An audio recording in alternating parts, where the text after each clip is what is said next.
Alguém tocou um berrante em Copacabana para chamar o público. E mesmo assim, não veio ninguém. Isso não foi num evento qualquer. Foi no primeiro dia oficial de campanha presidencial de Flávio Bolsonaro, no reduto mais simbólico do bolsonarismo, no lugar onde essa família sempre exibiu força, número e convicção. E o resultado foi um vexame tão escancarado que nem o próprio partido conseguiu esconder. Enquanto isso, do outro lado do Brasil, o cenário era completamente diferente. São Bernardo do Campo, estádio 1º de Maio. O lugar onde, há 47 anos, um metalúrgico subiu numa mesa de bar emprestada de um botequim e começou a mudar a história do país. Lula voltou para lá no mesmo dia, e o povo foi junto, em massa, em emoção, em multidão que lotou cada centímetro daquele espaço e transbordou para os corredores externos. 2 candidatos, 2 atos, 2 resultados que dizem mais sobre essa eleição do que qualquer pesquisa publicada até hoje. De um lado, um estádio que não cabia mais gente. Do outro, uma orla com grandes espaços vazios e um berrante tentando fazer o trabalho que a militância não fez. Isso não é derrota qualquer. Primeiro dia de campanha é o momento em que um candidato mostra o tamanho real da sua base. É quando a convicção aparece sem precisar de ônibus fretado, sem precisar de organização paga, sem precisar de berrante. E Flávio Bolsonaro passou vergonha histórica no lugar onde o bolsonarismo sempre foi mais forte. Mas antes de continuar, reserve um momento para curtir o vídeo e se inscrever. Mas só se você realmente gostar do que eu faço aqui. E me conta nos comentários, de qual cidade e estado você está assistindo isso agora? Agora, feito isso, então vamos continuar. Eu sei que a primeira reação de muita gente ao ver essas imagens é comemorar. E tudo bem, é difícil não sentir um alívio enorme. Mas eu quero ir além das imagens. Porque o que aconteceu em Copacabana no dia 16 não foi só um evento flopado. Foi uma revelação. Nesse vídeo, eu vou te mostrar 3 coisas que as imagens sozinhas não explicam. Primeiro, porque menos de 9.000 pessoas em Copacabana, no reduto mais fiel do bolsonarismo, é muito mais grave do que parece à primeira vista. Segundo, o que a justificativa que veio depois, dada pelo próprio partido de Flávio, revela sobre a natureza do apoio que ele sempre teve.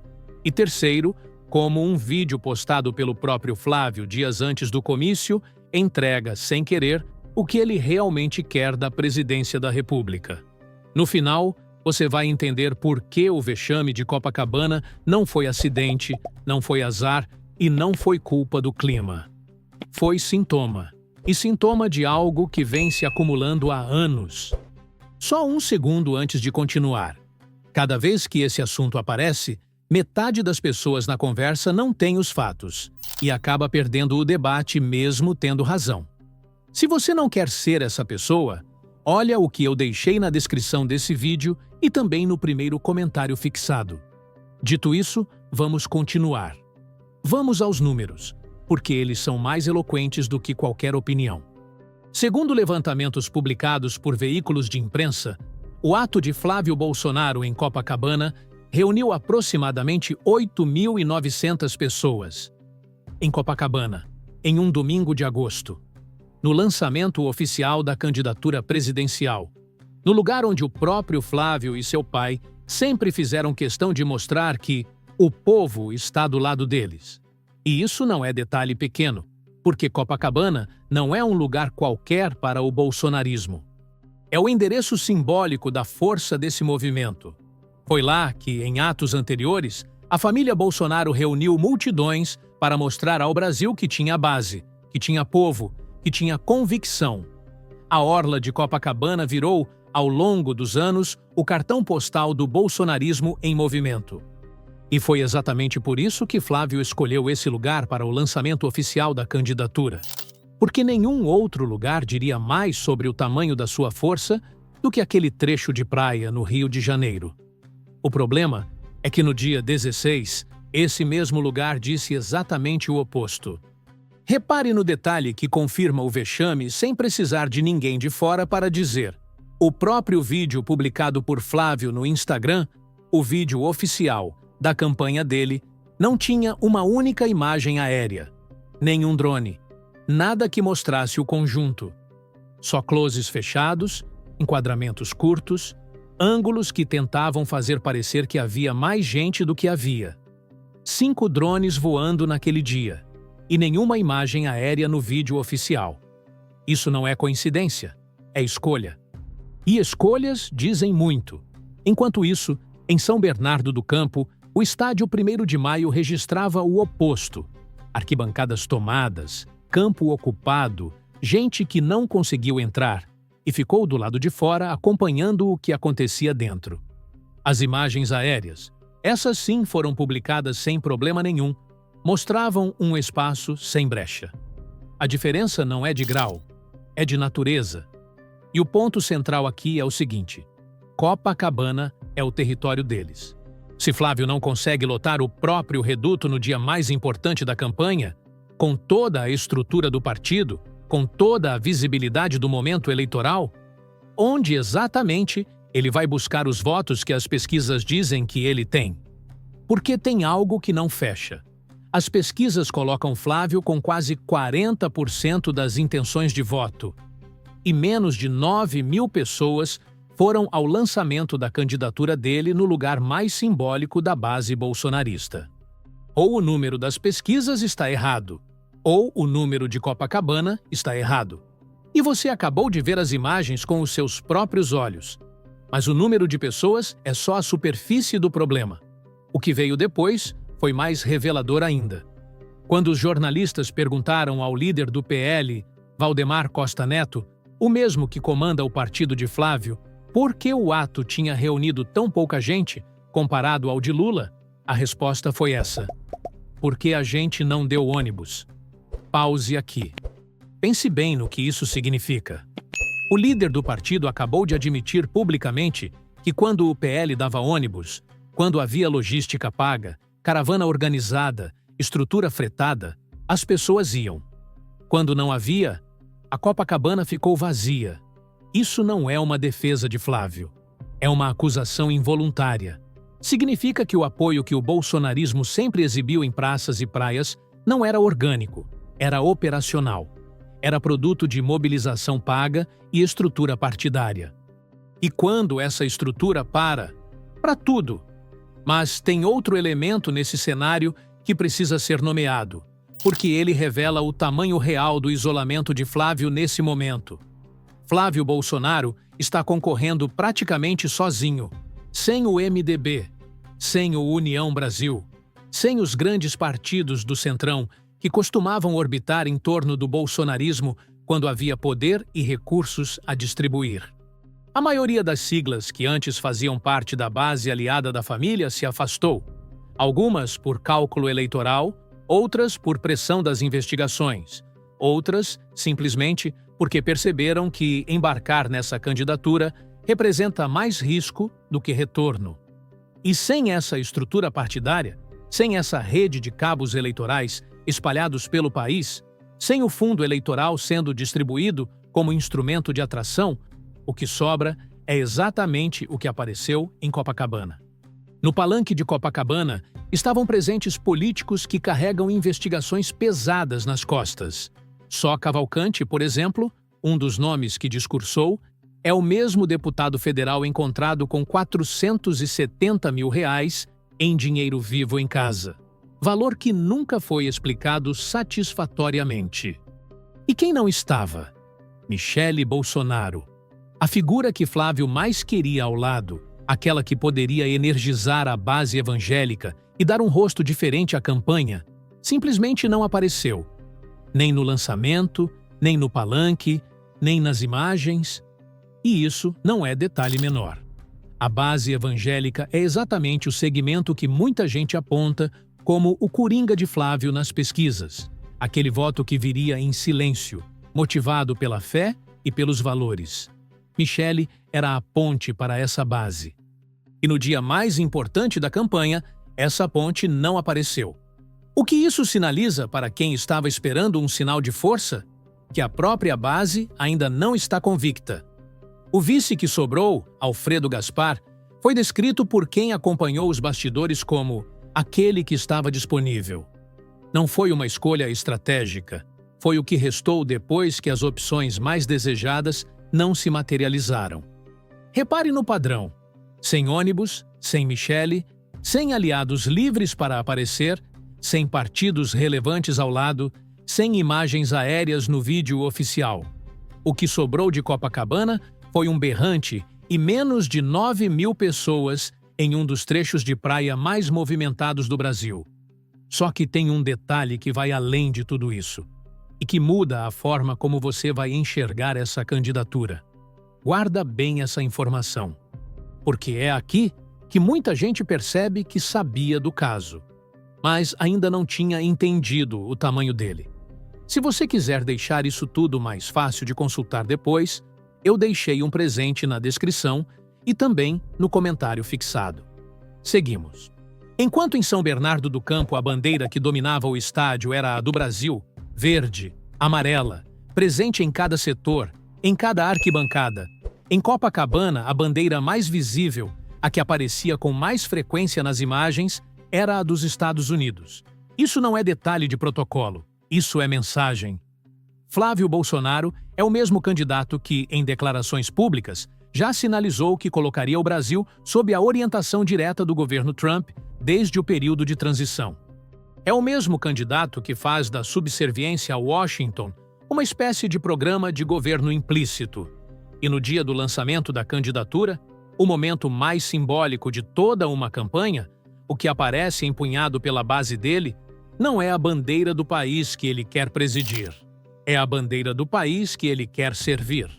E isso tem consequências concretas que vão muito além do simbolismo. O Brasil possui hoje uma das maiores reservas de minerais críticos do planeta: lítio, nióbio, terras raras, elementos essenciais para baterias elétricas, chips e tecnologia de ponta. Essa riqueza está no centro da disputa geopolítica entre Estados Unidos e China. E um candidato que já sinalizou entregar o período de transição do governo ao governo Trump está dizendo, nas entrelinhas, quem vai decidir o que acontece com esse patrimônio nacional. Não o povo brasileiro. Não o Congresso. Não uma política soberana de desenvolvimento industrial. Washington. Repare que esse não é um cenário hipotético. É uma política declarada, anunciada pelo próprio candidato, simbolizada pelas bandeiras que sua base carrega nos eventos. Repare que isso aparece sempre. Nos atos anteriores do bolsonarismo, nas manifestações pré-eleitorais, nos eventos de apoiadores, a bandeira do Brasil muitas vezes divide espaço, ou perde espaço, para bandeiras estrangeiras. Isso não é coincidência de militantes. É reflexo de uma postura política que o próprio candidato nunca escondeu. E quando você junta isso à ausência de aliados, à confissão do ônibus, ao comício vazio, começa a surgir um perfil mais claro do que essa candidatura representa de verdade. Mas ainda falta a peça mais reveladora de todas. E ela não veio do comício. Ela veio de um vídeo que Flávio postou antes do dia 16 e que, sem querer, entregou mais sobre ele do que qualquer discurso poderia. Dias antes do comício, Flávio Bolsonaro publicou um vídeo nas redes sociais gerado por inteligência artificial. Nele, aparecia uma imagem dele de sunga branca, em ambiente que remetia a clube ou piscina, segurando um energético, com a faixa presidencial no peito. A reação imediata de muita gente foi de deboche estético. E algumas críticas foram na direção errada, transformando o vídeo em piada sobre a sexualidade do candidato, o que é uma distorção que não ajuda ninguém e que desvia do ponto real. O ponto real é outro, e é muito mais sério. Aquele vídeo não é só mal feito ou de mau gosto. Aquele vídeo revela o que Flávio Bolsonaro imagina que a presidência da República vai proporcionar a ele. Não é uma imagem de trabalho. Não é um gesto de serviço, de entrega, de responsabilidade com o cargo. É uma imagem de conforto, de privilégio, de desfrute pessoal. A faixa presidencial, o símbolo máximo da responsabilidade com 215 milhões de brasileiros, aparece como acessório de estilo de vida, como conquista pessoal, como prêmio, E quando você coloca isso ao lado do histórico político de Flávio, a peça se encaixa de uma forma que muda tudo o que você pensava sobre essa candidatura. 16 anos como deputado estadual no Rio de Janeiro. 8 anos como senador da República. 24 anos de mandatos públicos consecutivos, financiados com recursos do Fundo Eleitoral e do Erário Público. Nesse período, ele foi contra o fim da escala 6x1. Contrário à isenção do imposto de renda para quem ganha até R$ 5.000, posição que só abandonou quando não havia mais saída política. E favorável à PEC, que previa a privatização das praias, proposta engavetada depois que o povo reagiu com força. Pensa comigo, se esse é o candidato que passou 24 anos administrando o mandato público sem construir nada de concreto para o trabalhador, e que usa a faixa presidencial como acessório de piscina numa campanha de inteligência artificial, o que exatamente ele planeja fazer com o cargo mais importante do país? Essa pergunta não tem resposta no vídeo da sunga, mas tem resposta no que aconteceu em Copacabana e no que está prestes a acontecer nas próximas semanas dessa campanha. Tem uma pergunta que aparece com muita frequência nos comentários, nas conversas, nas redes sociais desde o domingo. Uma pergunta legítima que carrega uma angústia real. Como pode Flávio Bolsonaro ainda aparecer com quase 40% nas pesquisas? É uma pergunta justa e merece uma resposta honesta. Parte desse número existe porque o antipetismo no Brasil é real e persistente. Há uma parcela do eleitorado que vai votar em qualquer candidato que não seja Lula, independentemente de quem seja, do que tenha feito ou deixado de fazer. É uma posição ideológica cristalizada que as imagens de Copacabana sozinhas não vão mudar. Esse eleitor não foi ao comício, não vai a comício nenhum, mas vai à urna. E isso os números das pesquisas capturam com precisão. Mas, pensa comigo, há também o voto evangélico, uma base que o bolsonarismo construiu ao longo de anos com discurso de valores, alianças com lideranças religiosas e presença constante em ambientes de fé. Michele Bolsonaro era a ponte para essa base. E ela não foi ao comício. E há ainda o voto silencioso, aquele eleitor que não vai a comício, não aparece nas imagens, não posta nas redes, mas marca o campo na hora H. Eu ouço muito isso. E entendo a preocupação. Mas aqui está o que o vexame de Copacabana revela sobre esse voto silencioso. Voto silencioso existe, mas ele não sustenta a campanha, não constrói militância, não gera energia para o segundo turno se precisar. Candidato que depende só do voto silencioso vai para a eleição com o tanque meio vazio. E quando o tanque está meio vazio, desde o primeiro dia de campanha, no próprio reduto, com toda a estrutura disponível, isso não é sinal de força contida, é sinal de fragilidade real. Basta olhar para o histórico recente. Em 2018, o bolsonarismo tinha militância ativa, redes sociais em ebulição, grupos de WhatsApp mobilizados, uma onda de indignação real canalizando votos. Em 2022, mesmo com toda a estrutura do governo federal sendo usada como plataforma de campanha, Bolsonaro perdeu. Agora, em 2026, Flávio não tem governo, não tem a máquina federal, não tem a onda de 2018. Tem antipetismo, tem voto evangélico em disputa e tem voto silencioso. Isso sustenta uma candidatura até certo ponto, mas não constrói uma vitória sólida, especialmente sem base militante ativa visível nas ruas. E aqui está o que o vexame de Copacabana prova com clareza. Quando a estrutura some, quando os aliados vão presos, quando o ônibus não é fretado e quando a figura mais carismática do grupo não aparece, o que resta é menos de 9.000 pessoas num domingo de sol em Copacabana. Isso significa que o número das pesquisas não é sustentado por base militante ativa.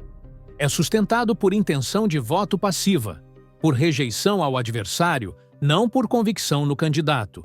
E há uma diferença enorme entre os dois. Candidato com base real lota estádios sem ônibus. Candidato com base artificial precisa de logística para parecer que tem povo. No dia 16, essa diferença ficou exposta de uma forma que nenhuma pesquisa consegue esconder. De um lado, um estádio que transbordou de gente que foi por conta própria, em emoção, em história, em convicção. Do outro, uma orla que ficou com espaços vazios, mesmo sendo o reduto mais fiel, mesmo com toda a estrutura do partido, mesmo no dia mais importante da campanha. E o que mais importa agora não é o vexame em si, é o que vem depois dele. Esse vídeo termina aqui, mas a história não. Longe disso. O que aconteceu no dia 16 de agosto precisa ser visto por quem ainda está em dúvida. Por quem acredita que Flávio tem base real porque as pesquisas dizem que sim. Por quem nunca viu as imagens de Copacabana ao lado das imagens de São Bernardo do Campo na mesma tela. Compartilhar esse vídeo não é comemoração, é informação. É mostrar para alguém que ainda não viu a diferença entre uma candidatura com povo e uma candidatura com logística. Entre um candidato que lota estádio e um candidato que precisa de berrante para tentar encher uma praia. A eleição não termina no dia do comício. Ela começa ali, e o eleitor que foi ao estádio no dia 16, que ficou do lado de fora porque não cabia mais dentro, que sentiu o que é ter um candidato que mobiliza sem precisar fretar nada. Esse eleitor sabe que o trabalho começa agora. Curte o vídeo se você chegou até aqui. Compartilha com alguém que precisa ver isso. Mas deixa eu te fazer uma pergunta antes de você sair. Se o primeiro dia de campanha de Flávio Bolsonaro foi esse, sem Michele, sem aliados livres, sem imagens aéreas, sem povo espontâneo, o que acontece quando as investigações que cercam essa candidatura começarem a aparecer com mais força nas próximas semanas? Porque tem muita coisa ainda por vir. E esse vexame de Copacabana pode ser só o começo de um colapso muito maior. Me conta nos comentários. Você acredita que o vexame de Copacabana vai aparecer nas próximas pesquisas? Ou as pesquisas vão continuar sustentando o Flávio como se nada tivesse acontecido? Porque essa resposta vai dizer muito sobre o que ainda está por vir nessa eleição. Antes de encerrar, deixa eu te falar uma coisa importante. Depois de um vídeo como esse, muita gente sai com a sensação certa, mas sem o material certo, e isso faz diferença. Porque amanhã, quando esse assunto voltar, alguns vão estar preparados e outros vão ter que tentar lembrar de cabeça. Para você não ficar no segundo grupo, eu deixei um presente na descrição e também no comentário fixado. Se inscreve no canal e até o próximo vídeo.